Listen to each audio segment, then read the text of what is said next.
What is up, JL Life? Modell here. In today's video, Reservoir Shocks. What's the deal?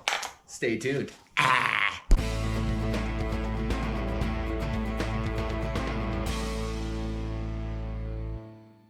So recently I've been having some issues with my Rocksport shocks, though these are a really good shock for the money. It's time to switch them out. So what I ended up going with are the Bilstein's 5160s Reservoir Shocks. Now you might be asking, what's the deal with Reservoir Shocks and why do I need them? Well, one, they look good. You cannot deny the fact that Reservoir Shocks just looks so much sexier than just a plain monotube shock.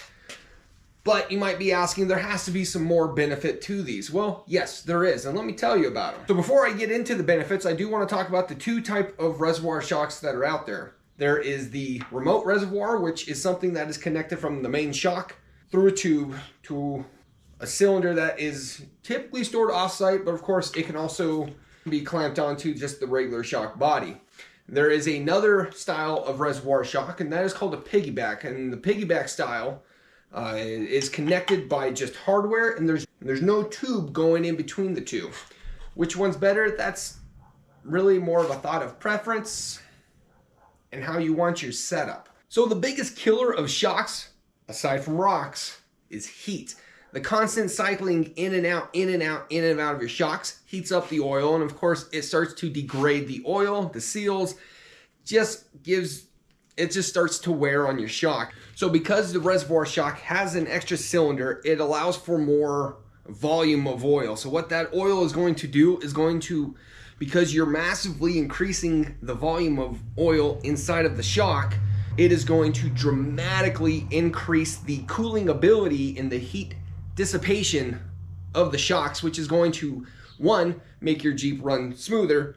Two, it's going to make your shocks last longer. The next benefit of having reservoir shocks is because it is a bigger system, it is going to operate under lower pressure inside, which is going to again help prolong the life of the shock, and it is going to increase the performance of the shock. And finally, the last thing, because you have all of this extra space for the increased oil, you actually get more travel of the piston inside of the shock, because now instead of crushing up all of the oil into one side, you have more of that space to build the pressure up, which can in turn give you more travel inside of your shock. So I'm just going to show you guys how to get these installed. Of course, reservoir shocks don't inherently all install the same. It all depends on your setup and where you can fit the reservoir. But I'm going to show you how I'm going to do it, and I hope that it helps you in the long run. Let's get into it.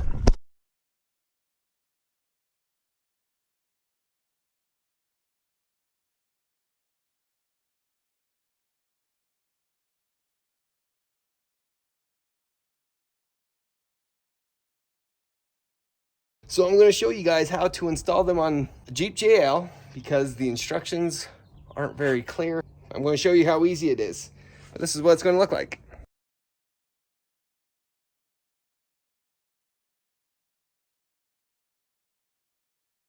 So before starting the install, the easiest way of going about this, just to give you plenty of room, remove the tire, remove the inner fender, and take out the shock. I also recommend just making sure you put a jack stand underneath the frame, just to keep yourself safe. When installing, I recommend keeping the strap on. Just make things a little less cumbersome for you. The first thing you want to do is get the top OEM bolt put back into the shock.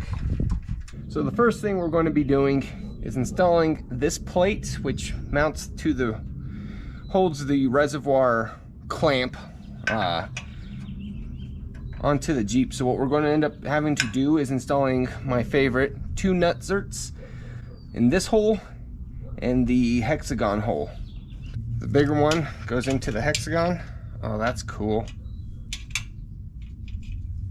The joys of having a Jeep. So I've caved this in before I added like a substantial that CAFAB brace that goes in between the two. I'm glad I haven't cut these off, because otherwise I'd have to find something else to mount it. But because I've warped this doesn't fit. So we'll just drill it out until it's...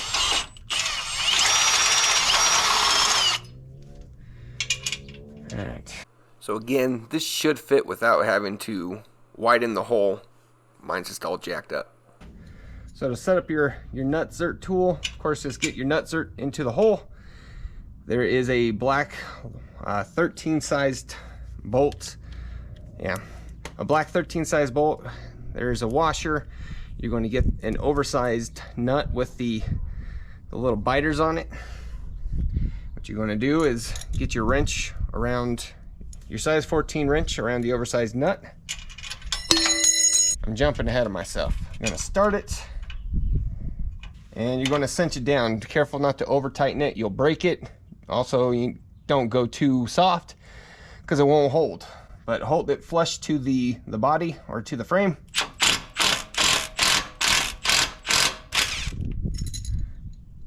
Just make sure it's tight and good to go. Set this tool aside. Now the smaller one comes with a smaller size head, smaller size bolt. The exact same principle will work for this one. Make sure you get the biting nut flange, and the top is a size 10 or 3/8.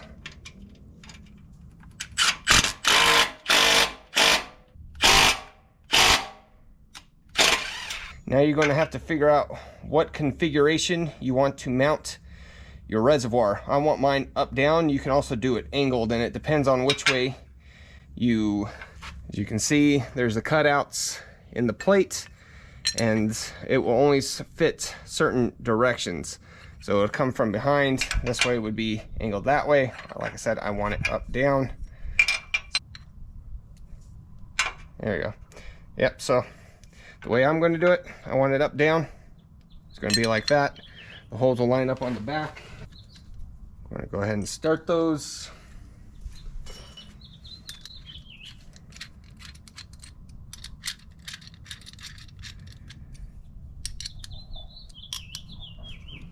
And you got two different size nuts. Grab the washers from your nutsert insert tool. Sorry. Go ahead and just softly tighten the bolts in, and you go back with a wrench. Bigger one is a size 13. The bigger one is a size, or the smaller one is a size 12. Is it? No, it is not. I meant to say 11.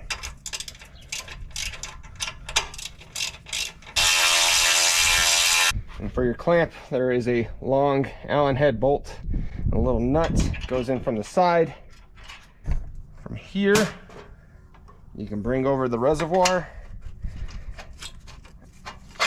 slide it in, position how you want. And of course, you don't want to over tighten this. You don't want to damage the reservoir body. Now that the reservoir is attached, now what we're going to do is install a shock outboard bracket. Let me show you this. So the way this is going to work is that it's going to mount the shock outside the shock mount location. What this should do should alleviate rubbing. As you can see, I had a little bit with my last ones. Metal Cloak also recommended doing the same.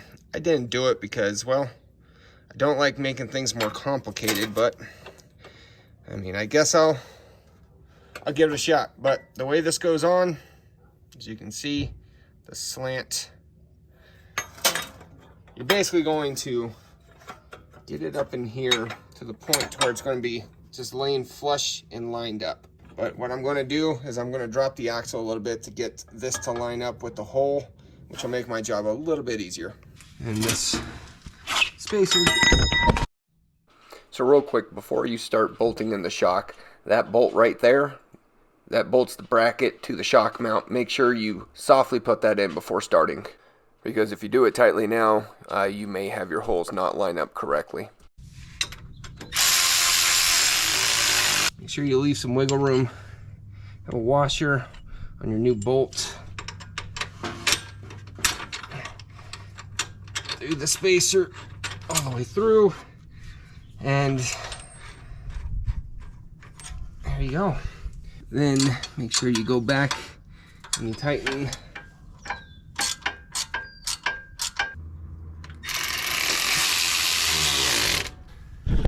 Forget to tighten the top.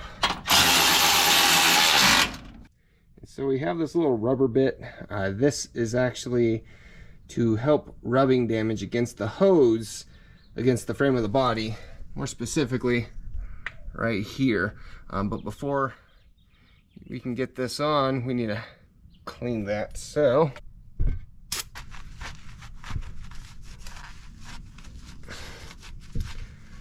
come on, fuck out of here. Okay. From here, once you get it on, be sure to firmly press on so it doesn't fall off. Now that's going to be rubbing on that. Then you have one of these Christmas tree clips.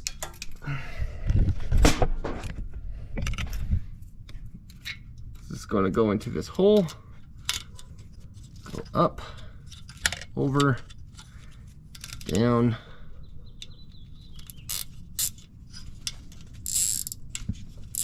tighten that, and I'm going to go through with some zip ties and just kind of connect it to this wire to kind of help just hold it in place.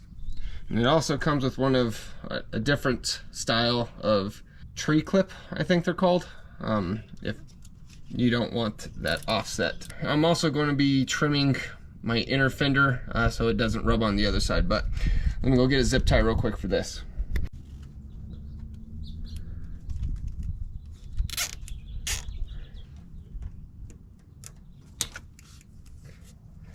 And honestly, the best way to tell if you're going to need to trim is just to install your inner fender.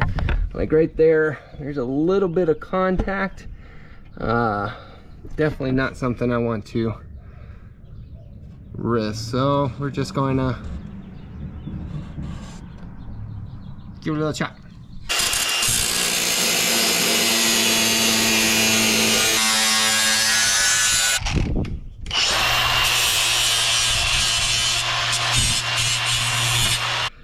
Much more clearance for that. I feel much more better. I feel much better about that.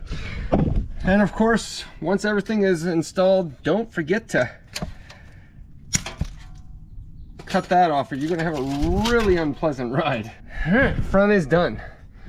And I will likely move this up as much as I can just to avoid on rocks. Just get this as comfortably as up as I can without there being any clearance or rubbing issues. One of the nice things about having shocks that flip with the piston down and the shock body up, obviously it gives you a little bit more room to clear rocks.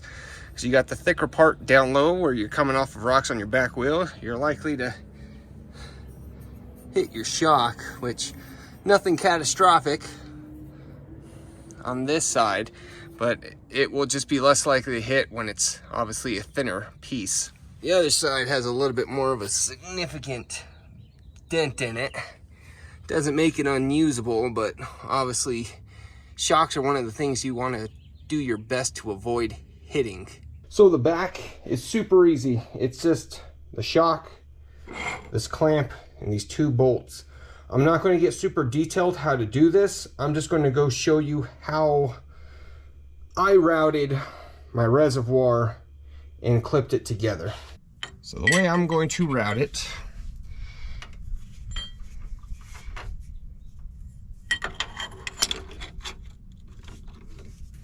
is here.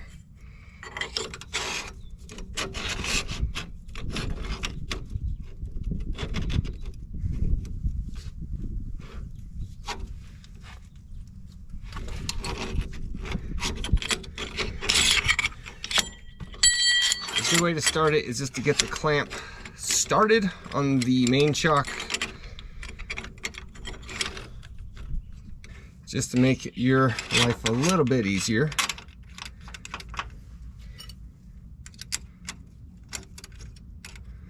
And you can slide that over, this down,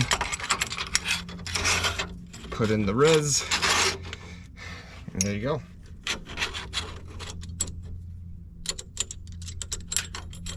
That's it.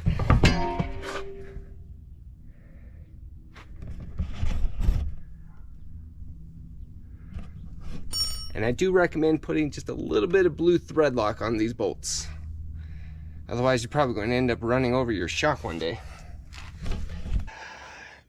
Oh my God, I'm a mess. It's like I haven't been under the Jeep in a hot minute, huh? But anyways, there it is. Install was, I don't want to say difficult. The instructions were just, I'm getting sick and tired of companies including instructions, paper instructions, where they Xeroxed it from 1980 and made copies of the Xerox, and it's just, you can't see jack. Anyways, I've found much more concise instructions online. I'm going to include the link to those in the description. As far as these shocks, now this, I'm not telling you to go out and buy these for your Jeep, because your lift, the weight of your Jeep, your style of driving, there's just so many factors that go into whether a certain set of shocks will work for your vehicle. So I'm not telling you to go buy these. I've never wheeled with Reservoir Shocks before, so this is going to be different for me when I go out here soon. Install, don't let it scare you. It was actually relatively simple. Just take your time, and I'm sure I will be tweaking the location of the reservoirs on front and back, just to make sure that I get the absolute most clearance. But I mean, my shocks were just absolutely, I don't want to say absolutely shot, but I can compress them all relatively easily just by hand. The one thing that is a little strange is just how they want, no, don't focus on my finger, is where the reservoirs are on the front. It's just, I don't want to say it looks bad, it's just different. And as far as the back is clean. I like it. It's simple. I hope you guys enjoyed the video. Thank you so much for watching. I hope you've been enjoying the Jeep content. Yes, bikes are still going to happen, but I'm on a Jeep kick right now. So until next time, y'all, keep it easy.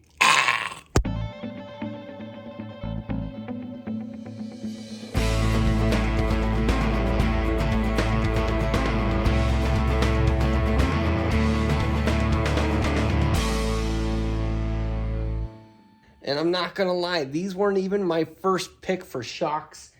However, because of supply issues freaking everywhere, these ones were in stock. I needed shocks, and I didn't want to be waiting no potentially 1, 2, 3 month lead time.